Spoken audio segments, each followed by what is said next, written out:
Deuxième jour, hein, c'est C'est ça. une intersyndicale, c'est le deuxième jour. On a eu une première rencontre avec une ministre déléguée aux personnes handicapées. On attend que le message soit passé au ministère de la Santé pour être assuré que notre CHU puisse avoir les moyens pour soigner la population. C'est pas la population qu'on veut mettre en otage, c'est la population qu'on veut sauver. Et quand on aura les moyens, la population sera contente d'être mieux soignée qu'elle l'est actuellement.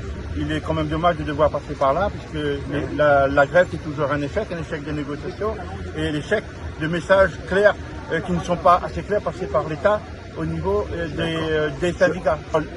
Les interventions nous avons déjà fait au niveau du préfet, au niveau de l'ARS, au niveau du ministre même délégué aux personnes handicapées. On a fait notre intervention pour qu'on puisse aller voir le ministre de la Santé, M. Aurélien Rousseau. La balle est dans le camp maintenant de l'État et du gouvernement et qu'on arrête de nous dire qu'il faut attendre encore 3 mois ou 6 mois, puisque la situation est catastrophique.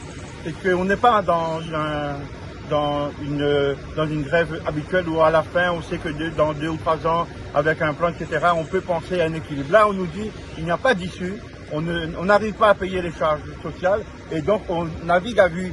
Et en espérant de pouvoir être aidé dans 2 ou 3 mois. Et 2 ou 3 mois, c'est trop, puisque, attendez, on ne pénalise pas l'éducation nationale ou la justice parce que les charges ne sont pas payées. Par contre, on pénalise l'hôpital à travers un plan d'austérité. Et le plan d'austérité, ça impacte directement le personnel.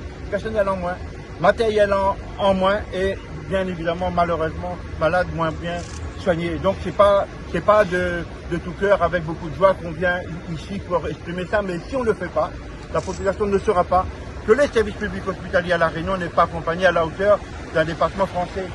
Alors le fait qu'on ait découvert en plus qu'il y a 1 milliard d'euros qui a été réparti entre les hôpitaux de métropole en excluant totalement l'hôpital de La Réunion, notamment le CHU, qui a mis encore plus en colère, ça voudrait dire que nos services de l'État, on a commencé par l'ARS, à un moment donné, donc en 2022, on était déjà en déficit, n'a pas pris la mesure de l'urgence, n'a pas porté au niveau de l'État l'aide qui nous aurait servi, cette aide servi pour aléa. En plus, la Cour des comptes dit que cette aide a été détournée parce que c'était prévu jusqu'en 2029. Nous sommes en 2023, tout le milliard a déjà été pris, c'est quand même scandaleux. Donc on n'est pas moins, on n'est pas plus, mais il n'est pas raison qu'on soit exclu de cette aide. On est là pour ça que la population, on demande de nous comprendre, c'est que c'est pour elle qu'on se bat. Pour avertir la population.